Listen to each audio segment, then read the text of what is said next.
Hello everyone. आज हम बात करेंगे विक्टोरियन टाइम पीरियड के इम्पोर्टेंट राइटर चार्ल्स डिकेंस का एक और इम्पोर्टेंट वर्क, बहुत ही इम्पोर्टेंट वर्क है डेविड कॉपरफील्ड। कॉपरफील्ड आया था 1850 में।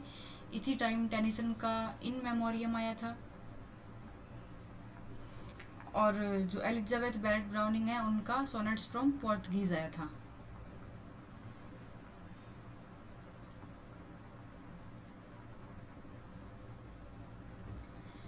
तो इसी टाइम 1850 में विलियम वर्ड्सवर्थ थे, उनकी डेथ हुई थी, और टेनिसन पोएट लॉरिएट बने थे। The personal history of David Copperfield, also titled as David Copperfield. तो ये इसका पूरा टाइटल है, the personal history of David Copperfield, और इसको छोटे टाइटल में इसको क्या बोलते हैं, David Copperfield. Was published in the series. जो चार्ल्स डिकन थे उनके मोस्टली सारे ही वर्क सीरीज में पब्लिश हुए हैं।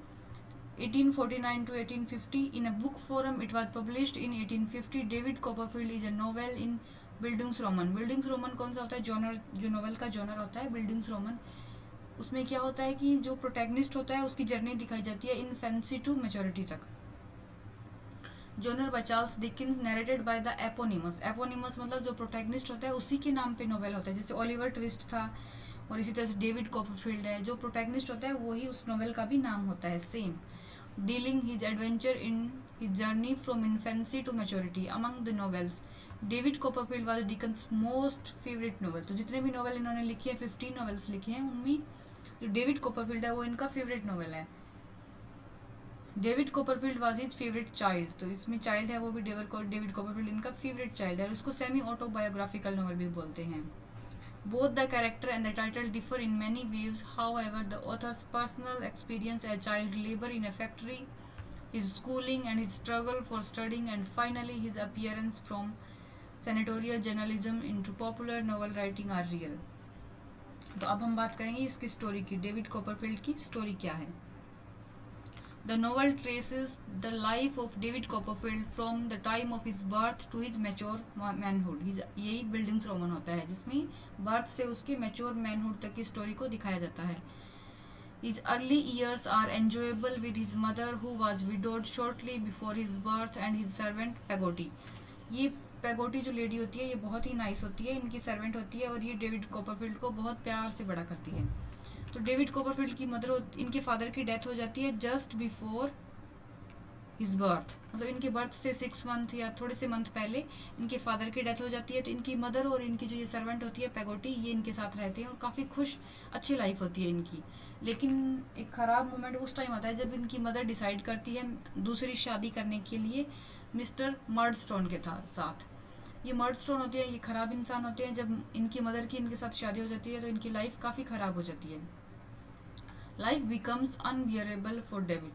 He is soon sent to a miserable school where he becomes friendly with James Steerforth, a fellow student. तो इनको एक स्कूल में भेज दिया जाता है, बोर्डिंग स्कूल में। उस स्कूल का क्या नाम होता है, स्लैम। कई बार स्कूल का नाम पूछ लिया जाता है, स्लैम हाउस। उस स्कूल का नाम होता है स्लैम हाउस, बोर्डिंग स्कूल होता है, वहाँ इनको भेज दिया जाता है।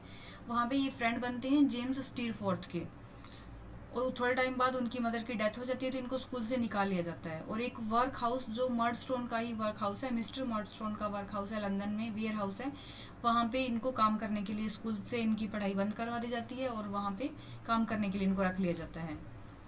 तो जो डेविड होते हैं वहाँ पे एक फैमिली होती है, मकाबर फैमिली, उसकी कंपनी को ये बहुत एंजॉय करते हैं। अच्छी फैमिली होती है, ये अच्छे लोग होते हैं। लेकिन जो वहाँ पे वर्क होता है वो इनको बिल्कुल पसंद नहीं होता। बहुत ही हार्ड वर्क इनको करवाया जाता है, और कोई मनी या प्रॉपर्टी बिना कुछ पैसे के ये वहाँ से छोड़कर भाग जाती हैं। मकाबरी फैमिली की कंपनी को ये एंजॉय करते हैं, बट जो वर्क होता है वो इनटॉलरेबल होता है इनके लिए। तो ये बिना कुछ पैसा या प्रॉपर्टी के वहाँ से भाग जाते हैं। और इनकी एक आंट होती है, आंट बेट्सी ट्रॉटवुड, जो डोवर में होती है। तो ये वहाँ से सीधे डोवर भाग जाते हैं, और अपनी आंटी, इनकी आंटी होती है वो एक अच्छी लेडी होती है। मतलब ये जो डेविड कॉपरफील्ड है ये एक्सटीरियर, मतलब फैमिली से बाहर के होने के बाद भी इनको ये बहुत अच्छे से ट्रीट करती हैं, और अडॉप्ट भी कर लेती है, और इनको एजुकेशन के लिए स्कूल में शिफ्ट कर देती हैं, इनकी पढ़ाई शुरू करवा दी जाती है। तो ये आंटी बहुत अच्छी होती हैं। वहाँ से अपने फादर, जो स्टेप फादर थे, उनके वेयर हाउस से निकल कर वो अपनी आंटी डोवर में जो रहती है वहाँ पे चले जाते हैं, और अपनी इनकी स्कूलिंग शुरू हो जाती है वहाँ से। तो वहाँ पे एक he boards while at school he boards with mister Wickfield and his daughter Agnes. तो इसमें ये जो एग्नस होती है इसको डेविड कॉपरफील्ड होते हैं वो पसंद करते हैं, लेकिन ये एक तरह से सिस्टरली अफेक्शन होता है। After graduation David work in a law office of Spenlow and Jorkins and fall in love with mister Spenlow's daughter Dora. तो वहाँ पे इनके ऑफिस में स्पेनलो एंड जॉर्किंस एक ऑफिस होता है, वहाँ पे ये काम करते हैं और मिस्टर स्पेनलो की डॉटर डोरा होती है उससे प्यार करते हैं और ये शादी करने लगे, उनसे प्यार करते हैं और फिर शादी कर लेते हैं। ये जो डोरा का कैरेक्टर है वो जो चार्ल्स डिकन का उनका खुद का फर्स्ट लव है मारिया, उस पर पोर्ट्रे किया गया है। जो रियल लाइफ में इनका चार्ल्स डिकन का लव था मारिया, फर्स्ट लव था, उस पर पोर्ट्रे है ये Dora. About this time Emily the Peggotty's beloved niece, तो जो पैगोटी होती है जो सर्वेंट होती थी उनकी एक नीस होती है एमिली, और स्टीरफोर्थ ये इनके फ्रेंड होते हैं। जो स्लैम हाउस स्कूल होता है जेम्स स्टीरफोर्थ इनके फ्रेंड बनते हैं डेविड कॉपरफील्ड के। ये इनके साथ भाग जाती है एमिली, जबकि इसकी एंगेजमेंट हुई होती है हैम के साथ जो पैगोटी के नेफ्यू होते हैं, उनके साथ इनकी ये नीस होती है। और पैगोटी के जो नेफ्यू होते हैं हैम, उनके साथ इनकी एंगेजमेंट हुई होती है, फिर भी ये स्टीरफोर्थ के साथ भाग जाती है। तो जो फैमिली होती है वो काफ़ी सैड हो जाती है। इनके अंकल मिस्टर पैगोटी वो उसको पकड़कर वापस ले जाते हैं एमिली को। और डेविड होता है वो इस टाइम क्या होता है कि अपनी पढ़ाई है जो लिटरेरी वर्क है अपना क्लैरिकल वर्क है उसी में बिजी रहता है। इनकी आंटी थी जो डोवर में आंटी थी, आंटी बेट्सी, उसकी फाइनेंशियल कंडीशन थोड़ी ख़राब हो जाती है तो उनकी ये फाइनेंशियली हेल्प करते हैं और डोरा से शादी कर लेते हैं। उसके बाद एक होती है यूरिया हीप, बहुत ही फ्रॉड लेडी होती है, ये क्लर्क होती है मिस्टर विकफील्ड जो डोरा के फादर होते हैं, नहीं सॉरी एग्नस के फादर होते हैं। विक्सफील्ड उनकी एम्प्लॉय होती हैं। जो डेविड होती है वो इसको डिसलाइक करते हैं।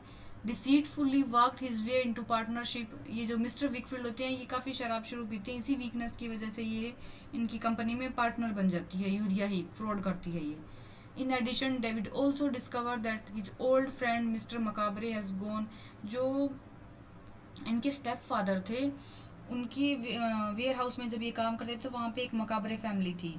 मकाबर फैमिली इनको बहुत पसंद थी डेविड कॉपरफील्ड को, तो इनको पता चलता है कि इनके जो ओल्ड फ्रेंड है मिस्टर मकाबरे वो भी इसके चक्कर में आ गए हैं यूरिया हीप के, और ये इसी यूरिया हीप के लिए काम करते हैं, ये जो फ्रॉड लेडी है। David has remain fond of the macabre and is trouble him that his old friend is working for a scoundrel. Eventually, however, macabre has a grand moment of glory. तो ये एक तरह से urea heap को जो mister मकाबर होते हैं वो उनके लिए बहुत अच्छा मोमेंट होता है ग्लोरी का, क्योंकि एक्सपोज कर देते हैं यूरिया हीप को एज ए फ्रॉड, और ये मिस्टर विकफील्ड को भी सेव कर लेते हैं और जो restoring some of aunt Betsey's finances, और उनकी जो आंटी की कुछ पैसे थे उसको भी उनको वापस लौटा देते हैं। डेविड्स वाइफ डोरा वो बीमार हो जाती है और उसकी डेथ हो जाती है। तो डेविड काफ़ी ट्रबल है।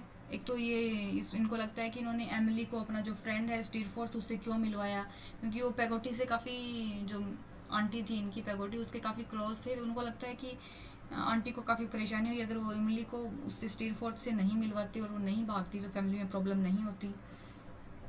फिर एमिली और पैगोटी फैमिली थी वो मकाबरे वो सारे ऑस्ट्रेलिया चले जाते हैं। Before they leave they will witness a dramatic shipwreck in which Steerforth is killed as is Ham in the attempting to rescue him.